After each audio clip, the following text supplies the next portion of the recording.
श्रोताओं, जहाँ आप लोग अभी बैठे हैं, इस सत्संग स्थल को धोबी का घाट कहा।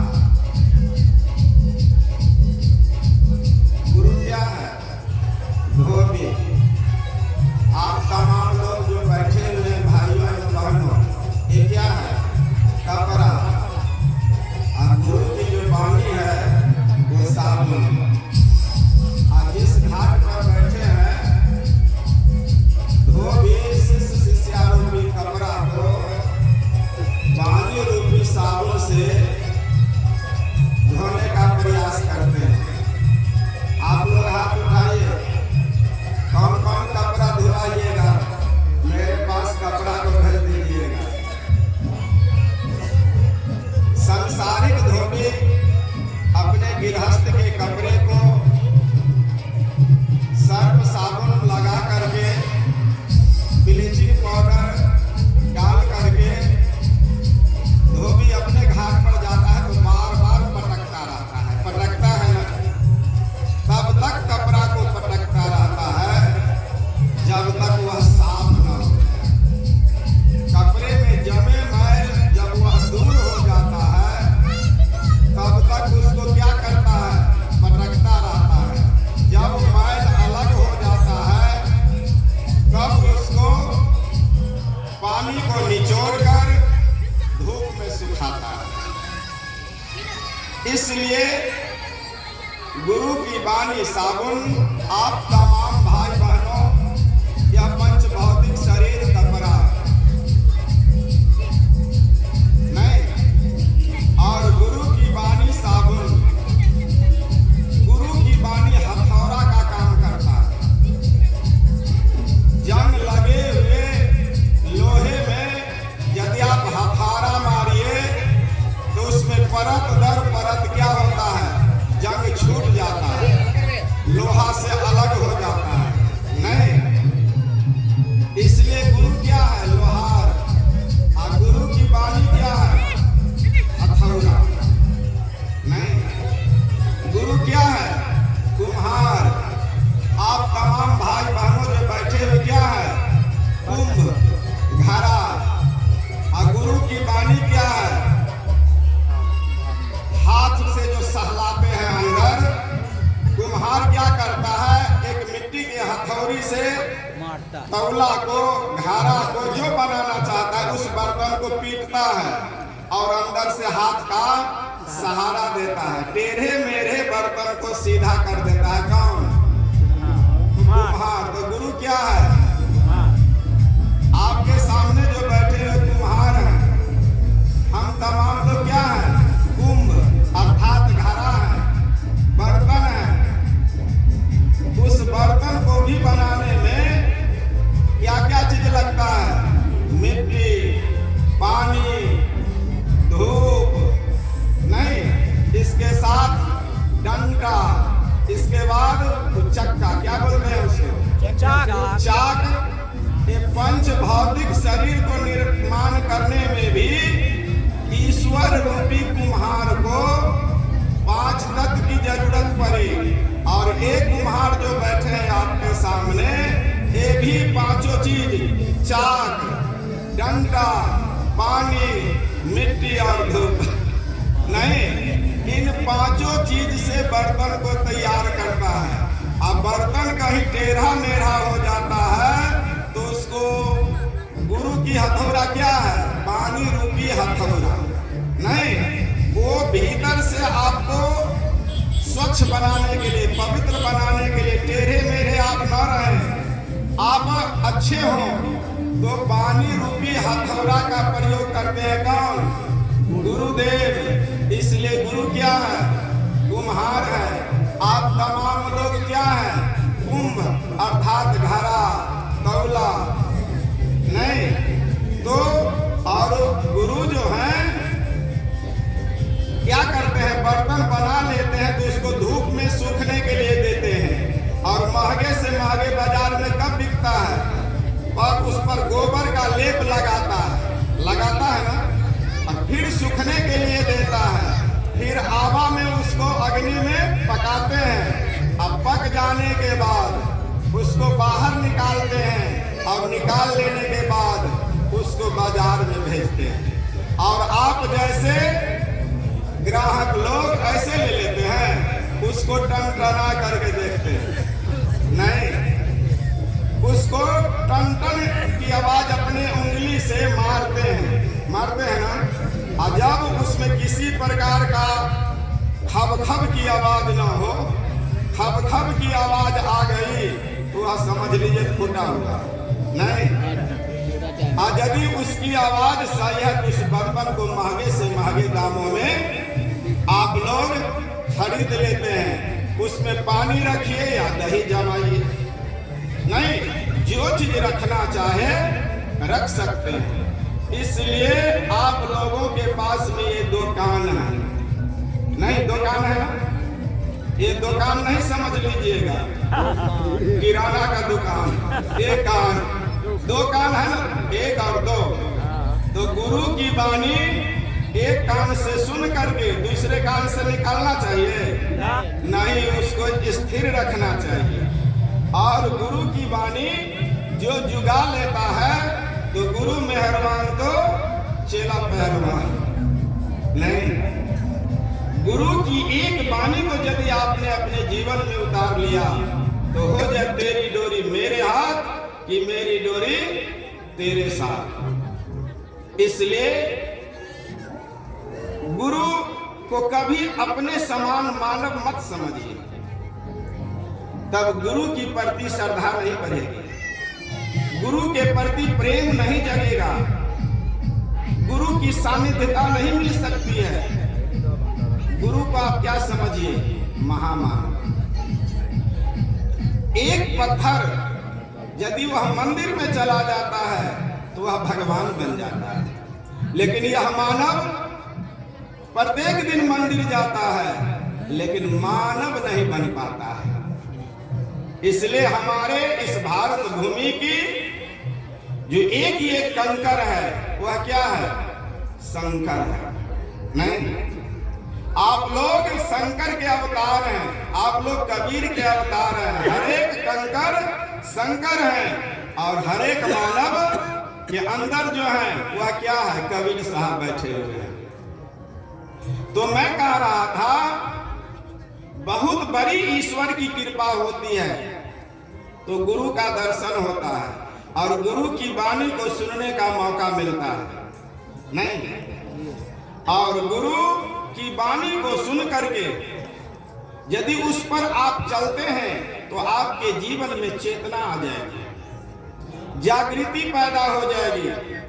और जागृति पैदा हो जाएगी तब आपके अंदर मेरा मुझ में कुछ नहीं, जो कुछ है सो तोर, और तेरा तुझ पर सौंपता क्या लागत है मोर। इसलिए गुरु को कभी भी हम आप मंदिर जाते हैं तो मंदिर को कभी हम लोग पत्थर की मूर्ति समझते हैं, क्या समझते हैं, ये साक्षात भगवान है। मन मस्तिष्क झुक जाता है। कहीं रास्ते में आप चलते हैं, मंदिर देखते हैं तो मत्था झुक जाता है ना, कहीं गिरजाघर देखते हैं या मुसलमानों को क्या कहते हैं उसको मस्जिद देखते हैं, तुम चाहे हिंदू है या मुसलमान, सिर झुकता है। ये हमारी भारतीय संस्कृति है, ये हमारी भारतीय संस्कृति है और ईश्वर जर्रे जर्रे में है। इसलिए गुरु को क्या समझना है, मानव महामानव। तब आप में गुरु की प्रति श्रद्धा बढ़ेगी, प्रेम बढ़ेगा, लगन लग जाएगा।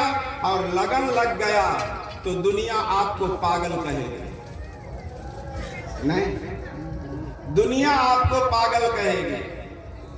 मीरा को पगली कही गई ना, इंद्रमती को, खेमसरी को, जादू भागु रैदास को, धनी धर्मदास जी को उनके सुपुत्र जो था सत्यनारायण, जिसकी पूजा आप लोग करते हैं बड़े ही श्रद्धा के साथ। धनी धर्मदास जी का सुपुत्र था, उसका नाम था सत्यनारायण। कहते थे कि हमारे पिता पागल हो गया है, 56 करोड़ की संपत्ति संतों को दान कर दिया, कबीर साहब को दान कर दिया, हमारे पिता क्या है, पागल।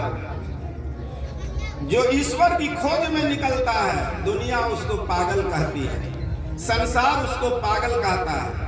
नहीं, धनी धर्मदास के सुपुत्र सत्यनारायण जी अपने पिता को क्या कहा? पागल। क्योंकि वह कबीर साहब को पाने के लिए दीवाना हो चुके थे। क्या हो चुके थे? दीवाना। मीरा दीवानी हुई ना, इंद्रमती, बदनामी आई संसार में ना। उस बदनामी को जब तक आप ताक पर नहीं रख दीजिएगा तब अपने इष्ट के प्रति, अपने गुरु के प्रति, अपने ईश्वर के प्रति, अपने भगवान के प्रति सच्चा प्रेम क्या जगेगा? इसलिए घर के लोग भी आपको पागल कहे तो घबराइए नहीं। भगवान रजनीश को पागल कहा गया, उसको जहर दे करके मार दिया गया कि नहीं? सुकरात को जहर दे करके मार दिया गया। ईश्वर की खोज कर रहा था। इसलिए परिवार का खंभा यदि कमजोर होता है तो घर गिर जाता है। आप तमाम लोग 90% लोग यहाँ घर के खंभे बैठे हुए हैं। घर के मुखिया, घर के अभिभावक, घर का गार्जियन, घर का जो मुखिया है उसका आचरण कैसा होना चाहिए? पवित्र और पावन। उसका व्यवहार कैसा होना चाहिए? लोकप्रिय। परिवार के जितने भी लोग होते हैं सबको उसका व्यवहार प्रिय हो। तो आपका व्यवहार प्रिय कब होगा? जब ईश्वर के प्रति सब घट मेरी साइया, सुनी सेज न कोई, अब बलिहारी व घट की जा घट प्रगट होई।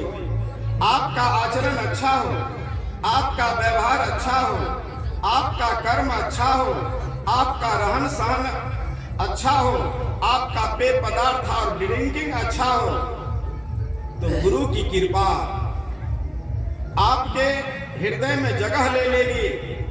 तब सभी नजर से आपकी नजर सब में किसको देखेगा? राम को। नहीं, सब घट मेरी साईं, सब घट में उसी को आप देखिएगा। यह भावना कब जगेगी? जब क्रोध हो जाएगा तब जग सकती है। अहंकार, इसलिए क्रोध और अहंकार से हमें बचना चाहिए।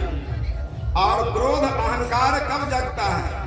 जब आपकी आंख से दूसरे को हे दृष्टि से देखे जाते हैं। नहीं, दूसरे की निंदा को स्वप्न में मत कीजिए। और निंदा करने वाले आपके परम हितैषी हैं। सदगुरु कबीर की वाणी है, आप लोगों को प्रायः याद होगा, मैं दोहरा देता हूँ। निंदक नियरे राखिए, आंगन कुटी छवाई। निंदक नियरे राखिए, आंगन कुटी छवाई। बिन साबुन पानी बिना निर्मल करे सुहाय। निंदा करने वाले व्यक्ति आपके परम हितैषी हैं। कैसे? आपके दुर्गुणों को उजागर करता है, नहीं, आपके अवगुणों को उजागर करता है, आपके खामियों को उजागर करता है। लेकिन आप क्या करते हैं? उसको बीच चौराहे पर खिंचाई कर देते हैं। करते हैं ना कि तुम हमारी निंदा करने वाले होते हो। साहब कहते हैं नहीं, निंदा करने वाले आपके दुर्गुणों को, अवगुणों को, खामियों को दिखलाता है। आप सतर्क हो जाइए। दुनिया में जिसका कोई विरोधी नहीं, वह आदमी कभी आगे नहीं बढ़ता है। आपका जितना विरोधी रहेगा आप सतर्क रहिएगा, आप आगे बढ़ते रहिएगा। यदि आपका कोई विरोधी नहीं, उस दिन से आपका आगे बढ़ना रुक सकता है। इसलिए घर के बच्चे अपने पिता का विरोधी होता है, पिता अपने बच्चों का विरोधी होता है। नहीं, पत्नी अपने पति का विरोध करते हैं। क्यों? उसमें कुछ खामियां देखते हैं। इसलिए आपके पीछे आपका जेनरेशन है, आपकी पीढ़ी है ना? वो आपका नकल करता है। आपका मीन्स माता पिता का नकल करता है, हम बुजुर्गों का नकल करता है। इसलिए घर का खंभा का आचरण, व्यवहार, रहन सहन, पेय पदार्थ और ड्रिंकिंग यदि अच्छा हो तो उसका नकल कौन करेगा? आपका जनरेशन, आपकी पीढ़ी, आपके बच्चे करेगा।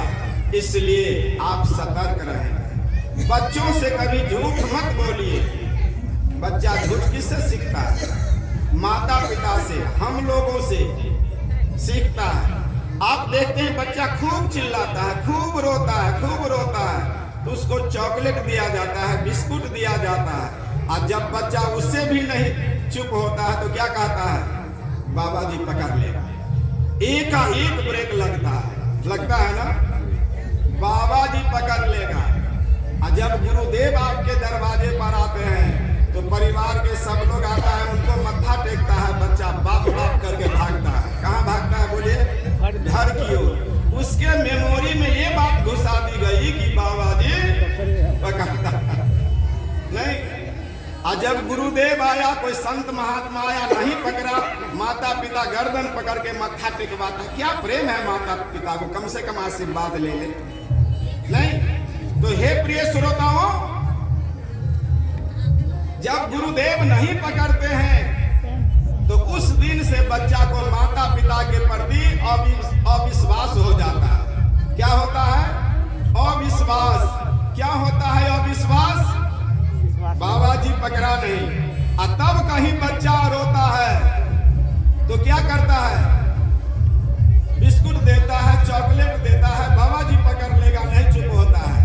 तब माता पिता एक टेक्निक अपनाता है। आप लोग उधर से आइए, उधर से, इधर से नहीं, वीडियो बन रहा है। उधर से आइए बाबा, उधर से आकर के साहब को बंदी कीजिए, इधर से नहीं। बोलो सदगुरुदेव की जय। ध्यान दीजिए मेरी बात पर। तब बच्चा रोता है तो माता पिता क्या टेक्निक अपनाता है? भकौआ पकड़ लेगा। मैं आप लोग बुजुर्ग से पूछते हैं, भकौआ को आपने कभी देखा? हाथ उठाइए, कौन कौन आदमी भकौआ को देखा? एको आदमी नहीं। भकौआ को कोई देखे? उसी दिन से बच्चा माता पिता गार्जियन के प्रति उसको प्रेम घटता है और झूठ सीख लेता है। आपका घर प्रथम पाठशाला, माता पिता शिक्षक और शिक्षिका, और घर में रहने वाले छोटे छोटे अनुज बच्चे क्या है? छात्र और छात्राएं। छात्र छात्राएं किसका नकल करता है? बोलो। गुरु जी का नकल करता है, माता पिता का नकल करता है ना। इसलिए हम आप सतर्क रहें।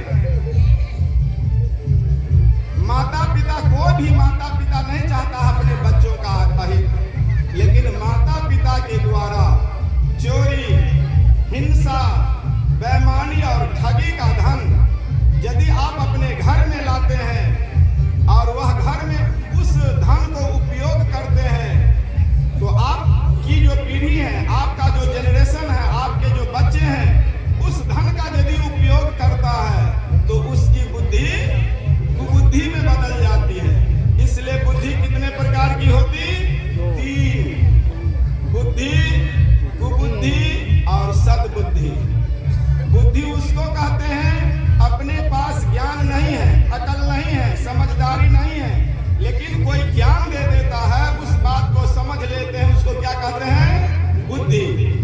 और कुबुद्धि किसको कहते हैं? स्वयं के पास ज्ञान नहीं है और कोई ज्ञान देता है, उस बात को भी नहीं समझते, उसको क्या कहते हैं? बोलिए, कुबुद्धि। और सद्बुद्धि उसको कहते हैं कि स्वयं के पास अकल है, स्वयं के पास समझदारी है, स्वयं के पास ज्ञान है, और यदि कोई ज्ञान देता है तो लॉजिक के सहित, तर्क के सहित यदि हम समझ लेते हैं, उसको क्या कहते हैं? सद्बुद्धि। सद्बुद्धि। इसलिए चोरी, हिंसा, बेईमानी और ठगी का धन वो घर में यदि आप खर्च करते हैं और उसका उपयोग कौन करता है? बच्चे, आपकी पीढ़ी, आपका जनरेशन, परिवार में रहने वाले सभी समुदाय के लोग करते जाते हैं तो इसकी बुद्धि कुबुद्धि में बदल जाएगी। तो माता पिता या गुरु को जितना मान सम्मान करना चाहिए वो कर सकता है। मेमोरी को थोड़ा बैक पे ले जाइए।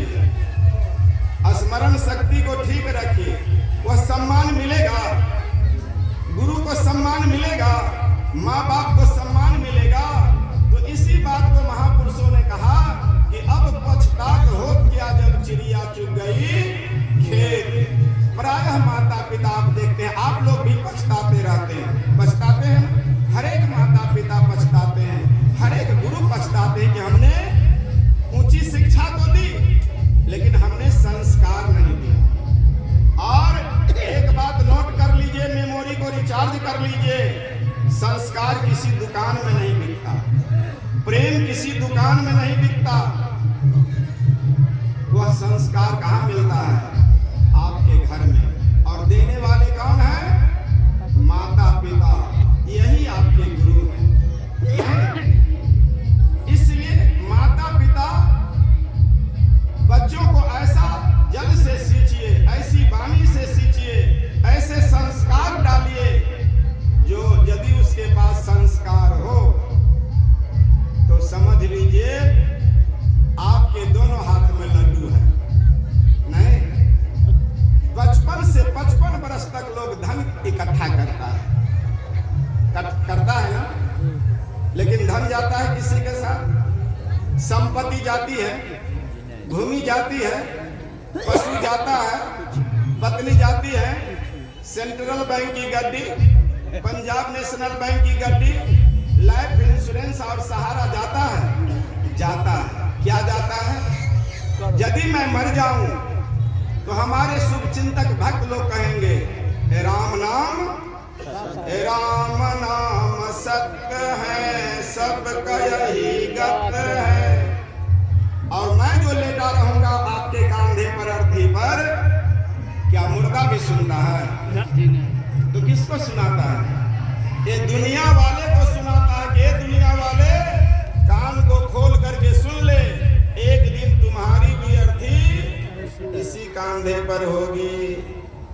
नहीं, एक बात नोट कर लीजिए, जब कपड़ा पहनने में अच्छा लगता है, कपड़ा जब पुराना हो जाता है, मुलायम हो जाता है, तो पहनने में अच्छा लगता है लेकिन वह फट जाता है। लेकिन व्यक्ति को जब हकीकत ज्ञान होता है उस समय में प्राण छूट जाता है। नहीं, इसलिए जाता है आपके साथ क्या? भूखे को जो कभी भोजन करा दिए होंगे, या प्यासे को पानी पिला दिए होंगे, या राही बटोही जो कभी काल आ जाते हैं उसको खिला दिए होंगे, किसी को अस्पताल पहुंचा करके ट्रीटमेंट अर्थात इलाज करा दिए होंगे, कैन नॉट बी रिफंडेड, वह लौटाया नहीं जा सकता। आप कहीं निस्वार्थ दान करते हैं, वह सेंट्रल बैंक में जमा नहीं होता, पीएनबी में नहीं जमा होता, सहारा में, लाइफ इंश्योरेंस में नहीं जमा होता। आप मेहनत की कमाई जितना भी बैंक में जमा कीजिएगा, आपके मृत्यु प्रमाण पत्र बना लेगा। अब फुटानी कौन करेगा? बेटा पुतो, चोरी बेईमानी करके धन इकट्ठा किया आपने, अब फुटानी कौन करेगा? बेटा पुतो करेगा ना। इसलिए मेमोरी को रिचार्ज कीजिए, कभी चोरी नहीं करना, बेईमानी नहीं करना है, किसी को ठगना नहीं है। सदगुरु कबीर साहब कहते हैं जो दूसरे को ठगता है वह पतित है। साखी सुना दूं? साच बराबर तप नहीं